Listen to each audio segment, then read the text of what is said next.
We're only a couple days away now from Nintendo's E3 presentation this year, and with that comes speculation about what surprise announcements they're going to show. Seeing all of the games that we generally expect to be there is fun, but I like to focus more on what new reveals are going to be there, something brand new that they could excite us with. And since surprise announcements are mainly going to be the focus of this video, I'm not going to be touching much on the games that Nintendo has already confirmed that are going to be at E3, as well as other ones that I think are generally just likely to be there. Titles like Pokemon Sword and Shield, Luigi's Mansion 3, Link's Awakening, Astral Chain, Fire Emblem Town, Daemon X Machina, Mario Maker 2, and as much as some Animal Crossing fans doubt it, I definitely think that Animal Crossing is going to be at E3. Some potential surprise announcements that I'm not going to be speculating about within this video include new series coming to the Nintendo Switch, because I made an entire video last week about some possible new series that could come to the Switch for the first time with a reveal in Nintendo's E3 presentation. But aside from that stuff, what do I think Nintendo is going to show at E3?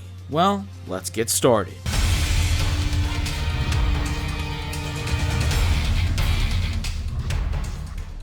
The first surprise that I think is a little bit more expected than it would be surprising, but the character itself would be surprising. Who is going to be the next Smash Bros. DLC fighter? So I think people expect them to show Smash Bros. And even a new character, maybe even two during E3, but the character itself will likely be a surprise. So I'm going to take a little bit of time now to speculate about who this character could potentially be, and I think some are a little bit more likely than others. A recent rumor has been going around that Banjo and Kazooie could possibly be added into Super Smash Bros., and here's why. A user on Reset Era named Shinobi602 teased, "It's been a while since we saw Banjo in anything. Hope we're in for a smashing good time." This is obviously a clear reference to Super Smash Bros. And hinting that Banjo and Kazooie could be included in the game. So why do I think this user is credible? Well, Shinobi602 is not just a random user on Reset Era, as they have leaked information about many games before they have come out, such as God of War, Spider-Man, Mass Effect, The Last of Us 2, and they even teased the reveal of Super Smash Bros. Ultimate. This user could simply just be trolling, or simply doesn't know the information and is just guessing and hoping to get it right, but this is one to keep your eyes out for, especially considering Nintendo and Microsoft's new-founded great relationship, and the history of Banjo and Kazooie on Nintendo consoles. Rare originally made Banjo and Kazooie games for the Nintendo 64, but Rare was bought by Microsoft, so Banjo is no longer able to be on Nintendo consoles. That could be the case until now. I think that this could be a very massive reveal that Nintendo could easily place at the end of their presentation and transfer easily with it into the Nintendo Treehouse Live, where they could start out by playing some Smash Bros. And show gameplay of Banjo and Kazooie, and that would probably keep people hooked in after the presentation for a while. Lots of Smash Bros. Fans would be very eager to see how Nintendo implements Banjo's moveset into Smash Bros. But if this rumor isn't credible, or if we're getting a second DLC fighter on top of Banjo being included in Smash Bros., who would be this next DLC fighter? What are some other possibilities? Well, sticking with the Microsoft theme, I think that Steve, yes, Steve from Minecraft, does have a serious chance of being included. Minecraft was the most popular game a few years ago, and it's still pretty popular to this day. They still have a fairly active community playing their games, and that's simply because of the limitless creation possibilities within it. And including the protagonist of Minecraft in the Super Smash Bros. Would really connect with a younger audience, and maybe some kids who are growing up with a Microsoft console and they might want to go and play as their favorite character in a Nintendo game. This could bring a lot of new consumers in for Nintendo if they include a character like this. But what if it's not a Microsoft rep? We could easily see Rayman included in Super Smash Bros. That's been rumored a lot. However, he's more of a character who's prominent outside of Japan, and those characters I can't see having the biggest chance of being included. Erdrick from Dragon Quest is a character who is significantly more popular in Japan than outside of Japan, and that's a sharp contrast to Rayman. So Nintendo could potentially include Erdrick into Smash Bros. If they really want to expand the brand outside of Japan more, then this would probably be a good idea for Nintendo. I only think that Erdrick will be revealed for Super Smash Bros. At E3 though, if there are two characters, because some people are probably going to be disappointed with the inclusion of Erdrick if they haven't heard of him before.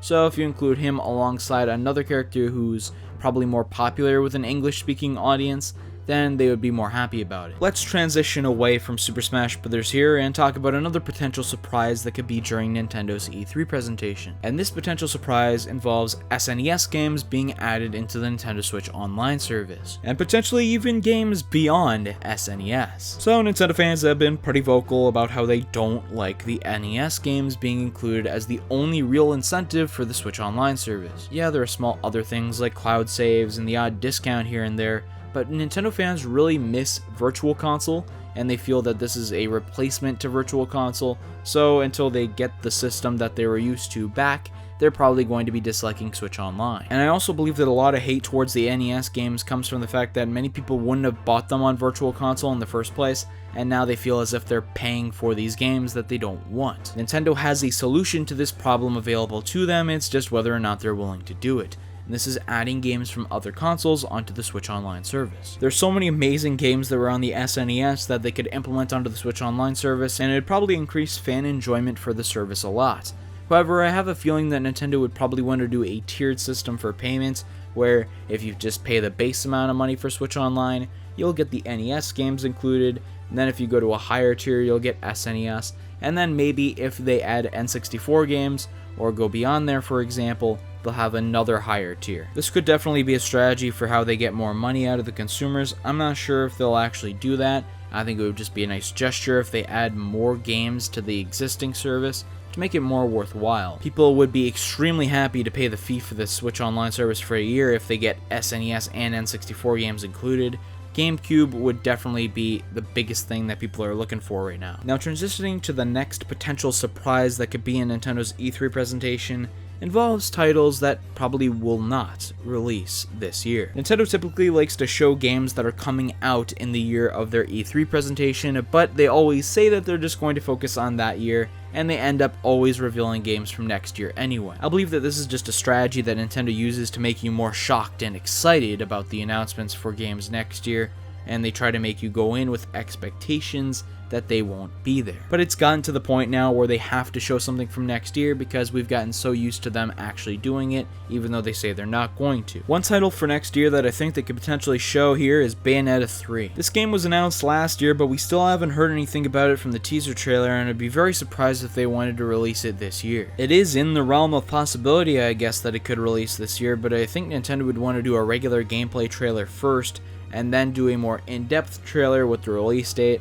and that all can't happen in one day. I think it's very possible that we get it shown in a small trailer and just with a vague 2020 release window at the end of it. I think it would be very interesting if they also announced some remasters that fans are really wondering about. The rumored Metroid Prime Trilogy remaster is probably one that they can announce for 2020. I'm not putting Metroid Prime 4 in this video because I believe it's crazy to believe that Nintendo is going to throw Metroid Prime 4 into their E3 when they announced in January that it's been restarting development. Unless they made this announcement long after they had restarted development and actually have the groundwork made for it by now, Metroid Prime 4 has no chance of being at E3 in my opinion. But what if they were planning a Metroid Prime Trilogy and were planning to release it just before Metroid Prime 4, but that was unable to be the case, so they could still release it in 2020, even though Metroid Prime 4 might not release for a couple of years beyond that. This Metroid Prime Trilogy I think would target two main audiences in particular. One is the nostalgia-driven fans who love the Metroid series and have been playing them forever,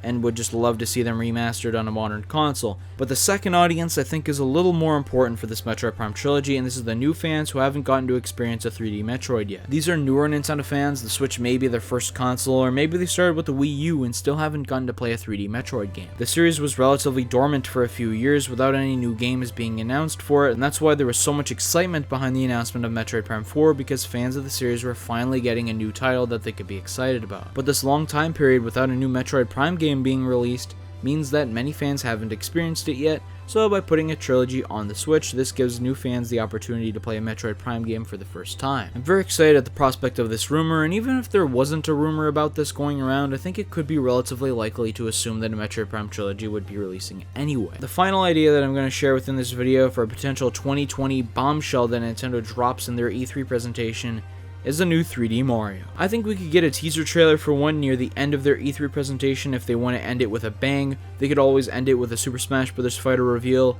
or a big Animal Crossing segment. I think one of those two is a way more likely possibility, but if Nintendo is planning to release a new 3D Mario and they want to talk about it at E3, they could definitely show it here and slap a 2020 release window at the end of the trailer. I think the most likely scenario for a new 3D Mario would be a potential Odyssey sequel because they already have the assets for the original Odyssey made on the console, and it's an insanely well-selling Mario game. I can't see why Nintendo would not want to capitalize on something as successful as Odyssey and how well received it was. And there's so many more possibilities for ideas that they could implement into an Odyssey 2 that I think it would be a shame if they didn't revisit the concept on the Switch. But another idea for a 3D Mario game is a new Galaxy game. If they want to make Super Mario Odyssey its own distinct appeal on the Nintendo Switch and not want to have to sort of compete with it for a new consumer who just bought a Switch and is only planning to buy Odyssey 1 or Odyssey 2 and can't really decide, this way they wouldn't have to compete. You'd have a Galaxy 3 on the Switch and a Super Mario Odyssey on the Switch, and you're targeting two different types of people there. Both would be Mario fans obviously, but one would probably be looking for a more level-based experience, and one would be looking for a more open-ended experience. Of course there's lots of exploration within Galaxy, but the levels do take place on smaller planets that lead one into the next.